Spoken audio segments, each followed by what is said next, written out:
A primeira pergunta eu queria começar, então, assim, começar do começo, né, tentando contextualizar um pouquinho o blockchain. Blockchain é uma tecnologia que nasceu aí por volta de 2008 com o Bitcoin, né, tem uma relação muito forte com o Bitcoin, e é isso que a gente quer tentar desmistificar um pouco aqui também nessa conversa, né? O blockchain, para além das criptomoedas, eu acho que o Bitcoin talvez seja mais conhecido ainda do que o blockchain em si, mas a gente tem visto aí diversos desdobramentos do blockchain enquanto tecnologia, né? NFTs, tokenização de um modo geral, né? De ativos, smart contracts, né? Contratos inteligentes. Então tem muita coisa que está acontecendo para além das criptomoedas em si. E aí, Christian, eu queria então você pudesse, sei lá, de repente fazer uma contextualização assim rápida do que aconteceu de 2008, né, desde o white paper do Satoshi Nakamoto até aqui, de principais marcos que levaram a todos esses desdobramentos. Ótima pergunta, Yuri. Então, esse tema, essa questão do surgimento do blockchain hoje é quase uma questão acadêmica, né? Então, eu vou contar para você 3 versões que existem e vou dizer qual é a minha, né? A minha preferência. Então, primeiro, super tecnicamente, para os mais rigorosos, mais rígidos, blockchain já existe há um tempão, né? Bem antes do Bitcoin, né? Então, isso nos leva a também informar as pessoas de que o Satoshi Nakamoto, ele é genial, pessoa brilhante, criou o Bitcoin, que revolucionou o mundo, está revolucionando o mundo e vai continuar daqui para frente, né? Muitas pessoas dizem que ele era o disparado favorito para prêmio Nobel, não só um prêmio Nobel, como alguns prêmios Nobel, pela quantidade de coisa genial que ele fez. Mas é importante saber que dentro de todas as coisas geniais, talvez a maior de todas seja a arquitetura ou o modelo que ele fez. Porque, no final das contas, ele pegou muitas coisas, tecnologias que já existiam e compôs isso numa solução que é o Bitcoin, né? Ele não criou exatamente nenhuma daquelas coisas específicas, né? Ele pegou tecnologias que já existiam, né? O que, para mim, não é demérito algum, tá? Porque, para mim, a solução final é o que conta, né? Não adianta nada você, né, criar uma roda e não conseguir colocar um carro para funcionar, entendeu?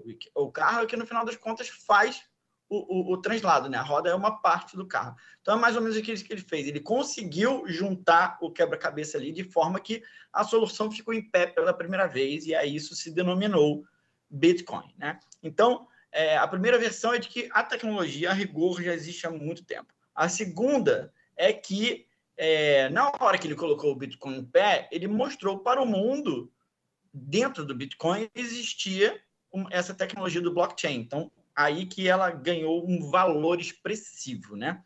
Então, muita gente pode dizer que, eu acho justo, todas as versões, é justo também dizer que o blockchain surgiu junto com o Bitcoin, porque foi ali que ele ganhou valor para alguma coisa. Antes disso, ele tinha poucas utilizações para essa tecnologia, né? E a terceira versão, que é aqui, ó, consegui catar, que é a versão que está no meu livro, tá?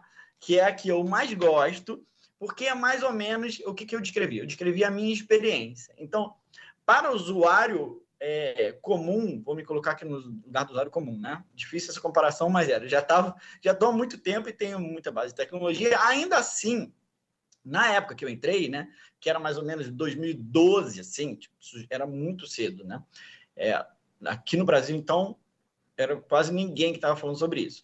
Não existia mercado de criptomoeda, não existia blockchain, não existia nada. Esses nomes são todos super novos. O que existia era Bitcoin. Só se falava em Bitcoin, ou se comprava Bitcoin, ou não existia outro caminho. Ou seja, era você entender ou não entender o que era o Bitcoin, né? Como uma moeda descentralizada, virtual e tal, que está descrito no meu livro como... Não é só uma moeda, ela faz o papel de um banco inteiro. Muita gente diz que Bitcoin é só uma moeda virtual, não é muito mais do que isso, né? Então, eu não vou explicar tudo isso aqui, vamos estudar para entender, mas aí, aonde é que eu particularmente coloco o blockchain? Porque foi como eu experienciei isso ao longo do tempo, a partir de 2012. Foi quando, em 2015, 2016, surgiu o Ethereum, que foi a primeira criptomoeda em que colocou uma coisa mais ampla do que o Bitcoin. E aí introduziu os smart contracts e tal, introduziu toda uma programação. E aí foi quando eu enxerguei o conceito de blockchain começou a surgir. Porque aí você não era só comprar o Bitcoin ou não, era você aplicar blockchain no seu negócio. Isso foi viabilizado pela programação, né, Solidity da Ethereum.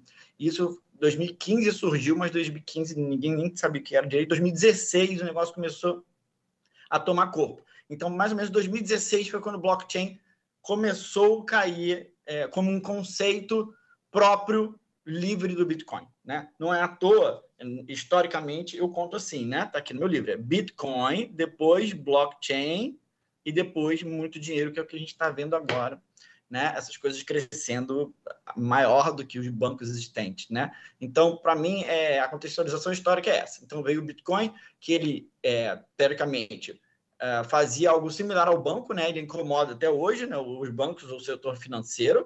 Depois vinha o Ethereum, que fazia uma programação e começou a ter impacto em todo o resto. Então, agora não era só mais o setor financeiro ou o setor bancário que estava ali sobre uma revolução. Agora é qualquer empresa tecnológica pode ser questionada por causa do uso de blockchain, né? Então, daí começaram a surgir várias outras criptomoedas, porque a gente sabe que no mundo da internet copy-paste à vontade.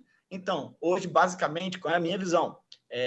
Pode discordar à vontade, mas quase todas as criptos são ou cópias do Bitcoin ou são cópias do Ethereum. Raras exceções diferentes. E isso, assim, cada um tem um sabor diferente, elas não são iguais, e aí vale muito a pena eu estudar os projetos para poder saber quais são as diferenças. E cada uma tem o seu valor.